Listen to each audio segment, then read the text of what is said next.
The Golden State Killer was a serial rapist turned serial killer who terrorized Californians in the 1970s and 80s. The killer was at large for decades until DNA evidence led to the arrest of Joseph DeAngelo in 2018, who pleaded guilty in June 2020. Who is the Golden State Killer? The Golden State Killer is responsible for a series of burglaries, rapes, and murders that took place across California in the 1970s and 80s. From 1976 to 1979, more than 40 rapes in Northern California were attributed to an assailant called the East Area Rapist. In Southern California between 1979 and 1986, a serial killer who was dubbed the original Night Stalker took the lives of 10 people. In 2001, DNA analysis revealed that these rapes and murders had been committed by the same perpetrator, whom crime writer Michelle McNamara labeled the Golden State Killer. In 2018, Joseph DeAngelo, a former police officer, was arrested and charged with 13 murders and other crimes linked to the Golden State Killer. In June 2020, DeAngelo pleaded guilty, and in August, he was sentenced to life in prison without the possibility of parole. Crimes. Before he became a rapist and murderer, the Golden State Killer was responsible for a series of burglaries in the Northern California city of Visalia in 1974 to 75. The Visalia ransacker took small trophies from the homes he broke into and also spent time going through women's underwear drawers. In 1975, the ransacker attempted to kidnap a teenage girl. Her father intervened and was killed. In June 1976, the first reported rape that has been linked to the Golden State Killer took place in Sacramento County. This attack was followed by more assaults in the eastern part of Sacramento County. At this point in his criminal career, the Golden State Killer came to be known as the East Area Rapist. He would assault more than 40 women in Northern California between 1976 and 1979. During these crimes, the Golden State Killer often spent hours in victims' homes, sometimes taking breaks from the assaults to eat or cry. He also stole personal items, such as jewelry or photographs. Initially, he targeted women and girls. 2 of his victims were just 13 who were alone or with children, but by 1977 he was attacking couples. He would often break into a house, have a female victim tie up her male partner and place dishes on the bound man's back. The rapist would warn that he'd kill the couple if these items fell, then would go on to assault his female victim. Some victims were later taunted by phone calls from their assailant. Attacks by the Golden State Killer were often preceded by hang-up phone calls. He seemed to surveil houses, usually single-story homes and neighborhoods, to get a feel for his targets before acting. As the rapes continued, terrorized residents in the Sacramento area went on high alert, buying new locks and arming themselves. An officer on the case later said, "The fear in the community was like something I had never seen before. People were afraid wherever they went." In 1977, the Golden State Killer raped a victim in Stockton, outside of Sacramento. He soon went after victims in Modesto, San Jose and Contra Costa County. In 1978 he shot and killed a Sacramento County couple who'd been walking their dog.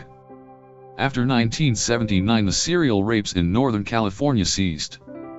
By late 1979, the Golden State Killer was targeting people in Southern California. He continued to rape female victims, then brutally murdered them and their male partners, if present. 10 people, 4 heterosexual couples and 2 individual women were killed by the Golden State Killer in Santa Barbara, Ventura, and Orange counties between 1979 and 1986. Pursuing the Golden State Killer. Attacks by the Golden State Killer were linked by similarities such as the rapist usually wearing a ski mask and tying his victims' hands. Police believe they were looking for a young white male who wore a size 9 shoe, stood about 5 feet, 9 inches tall and had military or law enforcement training. However, DNA analysis wasn't available to track suspects, or even to confirm that one man was responsible for all these crimes. The Golden State Killer's Southern California murders took place in different jurisdictions, so it took time to link these killings. One slaying was initially attributed to the Diamond Knot Killer because of the intricate knots found on the murdered pair.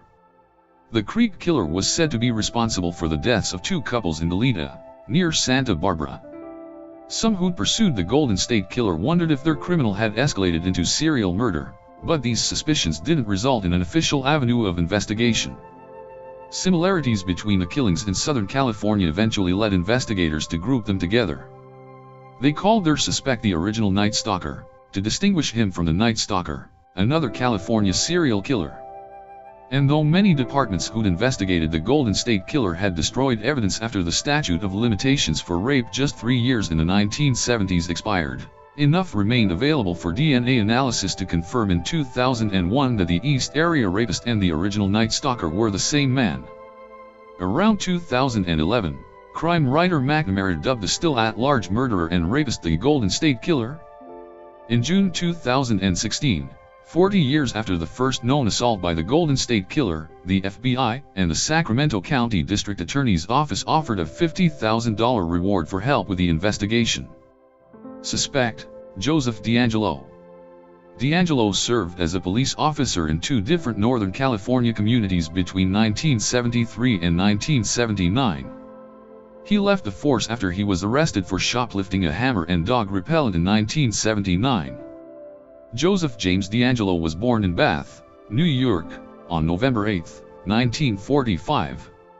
He spent some of his childhood in the Sacramento area, served in Vietnam in the U.S. Navy, and studied criminal justice at California State University, Sacramento. He was once engaged to a woman named Bonnie, a name one victim of the Golden State Killer remembered him crying about. He married another woman, with whom he had 3 daughters before the relationship ended in divorce. DeAngelo worked at a supermarket distribution center as a mechanic for 27 years.